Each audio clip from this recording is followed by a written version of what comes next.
திரு பொன்ராஜ் அவர்கள் இணைந்திருக்கிறார். சார், இந்த 33 பேர் உயிரிழப்பு அப்படின்றது 4 பேர், 5 பேர், 22 பேர் எல்லாம் பார்த்துருக்கோம். இது ஒரு பெரிய நிகழ்வாக, ஒரு கரும்புள்ளியாக மாறி இருக்குது. முதல்ல இதை தடுத்திருக்க முடியுமா அப்படின்ற ஒரு கேள்வி இருக்குல்ல. ஏன்னா கடந்த வருடம் நடந்தது அப்படின்றத பார்க்குறோம். பல மாநிலங்களில் பூரண மதுவிலக்கு இருக்கக்கூடிய மாநிலங்களில் இது போன்ற சம்பவங்கள், நிகழ்வுகள் இருக்கிறது. இதில் உங்களுடைய பார்வை என்ன? இது உண்மையிலேயே மிகவும் வருத்தத்துக்குரிய ஒரு நிகழ்வாக, சம்பவமாக, ஒரு மிகப்பெரிய ஒரு சோகமாக நான் பார்க்கிறேன்.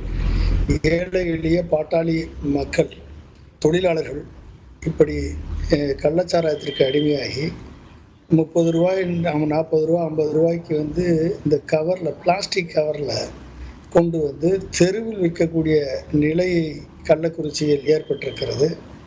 இது இந்த கணபதிபுரம் என்று சொல்லப்படக்கூடிய பஸ் ஸ்டாண்டுக்கு பக்கத்தில், கோர்ட் இருக்கு பக்கத்தில், போலீஸ் ஸ்டேஷன் இருக்கு பக்கத்தில்.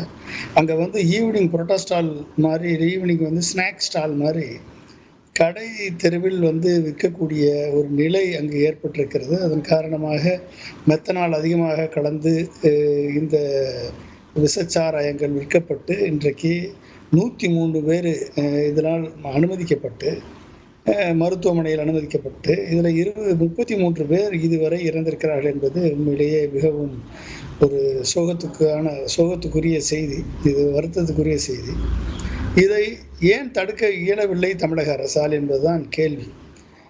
2023 மே 16 விழுப்புரம் மாவட்டத்திலையும், கள்ளக்குறிச்சி மாவட்டத்திலையும், இதே மாதிரி செங்கல்பட்டு டிஸ்ட்ரிக்ட்லையும் கிட்டத்தட்ட 25 பேர் இறந்து, தமிழக முதலமைச்சர் அன்னைக்கும் கலெக்டரை சஸ்பெண்ட் பண்ணார், கலெக்டரை டிரான்ஸ்ஃபர் பண்ணார், எஸ்பியை டிரான்ஸ்ஃபர் பண்ணார், போலீஸ் அதிகாரிகளை டிரான்ஸ்ஃபர் பண்ணார், சிபிசிஐடி என்கொயரி போட்டாங்க. 25 உயிர்கள் அன்றைக்கு பலியானது. 11 பேர் அரெஸ்ட் பண்ணப்பட்டார்கள். அரெஸ்ட் பண்ணப்பட்டு சிபிசிஐடி என்கொயரி ப்ராப் கொடுத்தாங்க. மெத்தனால் கான்சன்ட்ரேஷன் அதிகமாக இருக்குது, கண்டென்ட் அதிகமாக இருக்குது. இதில் சப்ளை செயின் இதுக்குரிய, அதாவது எங்கேருந்து சோர்ஸ் பண்ணுறாங்க, எங்கேருந்து டிஸ்ட்ரிபியூஷன் நடக்குது, இதில் யார் இடைத்தரகர்கள், யார் இதில் அஃபீஷியல்ஸ் எப்படி சம்மந்தப்பட்டிருக்காங்க, இதில் போலீஸ் அஃபீஷியல்ஸு, அட்மினிஸ்ட்ரேட்டிவ் அஃபீஷியல்ஸு, அப்புறம் இவங்கெல்லாம் எப்படி இதில் சம்மந்தப்பட்டிருக்காங்க, என்ஃபோர்ஸ்மெண்ட் ஏஜென்சிஸ் பர்சனல்ஸ் எப்படி சம்மந்தப்பட்டிருக்காங்க என்பதை பற்றி டீட்டெயிலாக சிபிசிஐடி அறிக்கை கொடுத்திருக்கிறது. இந்த அறிக்கை கொடுத்த பிறகு எடுக்கப்பட்ட நடவடிக்கை என்ன, தமிழக அரசு எடுத்த நடவடிக்கை என்ன? கிட்டத்தட்ட நீங்க எடுத்துக்கிட்டீங்க அப்படின்னா கடந்த ஒரு 14 ஆண்டுகளாக எந்த விதமான தமிழ்நாடு கவர்மெண்ட் ரிப்போர்ட் சொல்லுது. நீங்க ஹோம் மினிஸ்ட்ரியும், union ministry of home affairs and national crime records bureau எடுத்துக்கிட்டீங்கன்னா 2016-21 illicit and spurious liquor death குறைஞ்சிருக்கு, லார்ஜ்லி குறைஞ்சிருக்குன்னு சொல்லி ரிப்போர்ட்ஸ். தமிழ்நாடு கவர்மெண்ட் அவங்க கிட்டத்தட்ட 2016 2019 வரைக்கும் எந்த டெத்தும் கிடையாது. இல்லிசிட் இருக்கிறதுனால, கள்ளச்சாராயத்தினால எந்த விதமான மரணமும் ஏற்படவில்லை. 2020 20 பேரும், 2021 6 பேரும், 2023 25 பேரும், இன்றைக்கு 2024 33 பேர் இறந்திருக்கிறார்கள். இன்னமும் எத்தனை டெத்துன்னு தெரியல. கள்ளக்குறிச்சி மருத்துவமனையில் இடம் பத்தலைன்னு பாண்டிச்சேரி ஜிப்மருக்கு அனுப்பியிருக்காங்க, சேலம் மற்ற மருத்துவமனைகளுக்கு அனுப்பியிருக்காங்க. இது இது என்ன நடவடிக்கை? அப்போ இவர்கள் அந்தந்த நேரத்தில் செத்த பிறகு கலெக்டர் இத்தனை பேர் செத்துட்டாங்க, இத்தனை பேர் மருத்துவமனையில் அட்மிட் ஆயிருக்காங்க, ஸ்கேன் வசதி இருக்கு, ஆம்புலன்ஸ் வசதி இருக்கு, நடவடிக்கை எடுத்துட்டு இருக்கோம், ஃபோரன்சிக் சயின்டிஸ்ட் இதை சொல்றதுக்கு ஒரு கலெக்டர் தேவையா? ஏன் கலெக்டர் இங்க என்ன ஆட்சி நடத்துறாரா இல்ல என்ன நடத்துறாரு? போலீஸ் டிபார்ட்மெண்ட் எஸ்பி அங்க எதுக்கு? போலீஸ் டிபார்ட்மெண்ட்டுக்கு தெரியாம அது நடந்துச்சு. 23 நடந்திருக்கு, 24 நடந்திருக்கு. என்ன அர்த்தம் அது? அப்ப போலீஸ் டிபார்ட்மெண்ட் நெக்ஸஸ் போலீஸ் ஸ்டேஷனுக்கு முன்னாலே கணபதிபுரத்துல விற்கிறானே, எப்படி அங்க நீங்க தடுக்காம இருந்தீங்க அப்படின்னு நீங்க நினைக்கிறீங்களா? ஏன்னா இப்போ பாதிக்கப்பட்ட குடும்பத்தை சேர்ந்த பெண்கள் சொல்றது என்னன்னா, நாங்க காவல்துறைக்கு சொன்னாலும் அவங்க மிரட்டுறாங்க.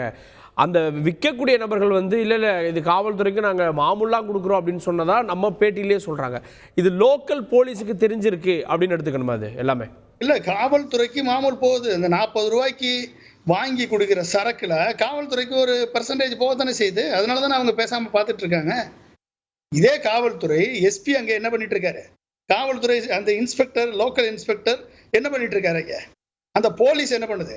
ஏன்னா இவர்கள் எல்லாமே கூட்டு கொள்ளையில உடந்தை. அப்ப இந்த உடந்தை இருக்கார்கள் என்பது மாவட்ட ஆட்சியருக்கு தெரியாதா?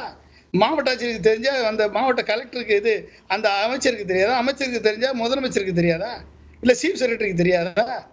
இல்ல போலீஸ் ஹையர் அத்தாரிட்டிஸ்க்கு தெரியாதா? அப்ப என்ன ஒரு ஒட்டுமொத்த நெக்ஸஸ் இங்க நடக்குது.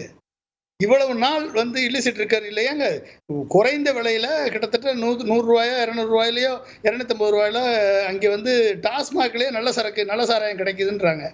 அப்ப ஏன் எதுக்கு மக்கள் 40 ரூபா 50 ரூபாய்க்கு போறாங்க? இப்ப பாருங்க, இறந்தவனுடைய ஒரு அம்மாவும் இல்ல, அந்த அப்பா இறந்துட்டாரு. இப்ப 2 பிள்ளைங்க அனாதை. அந்த அம்மா அழுகிறத பார்த்தா எவ்வளவு கண்ணீர் வேதனையா இருக்கு. அந்த 2 பிள்ளைங்க வாழ்வாதாரம் என்ன? அந்த 2 பிள்ளைங்களுடைய எதிர்காலம் என்ன? நீங்க கொடுக்குற 10 லட்சம் சரியா போகுமா? என்ன சார் நடக்குது இங்க? அதாவது இடையூறுக்கு மன்னிக்கணும். ஒரே நிமிஷம் திருப்பொன்றாஜ் தொடர்ந்து நினைப்பில்லைங்க. இந்த இடத்துல நம்முடைய சுகாதாரத்துறை அமைச்சர் திரு மா சுப்பிரமணியன் அவர்கள் நம்மோடு இணைந்திருக்கிறார். அமைச்சர் இணைந்ததற்கு நன்றி. செய்திகளை உடனுக்குடன் தெரிந்து கொள்ள உடனே சப்ஸ்கிரைப் பண்ணுங்க.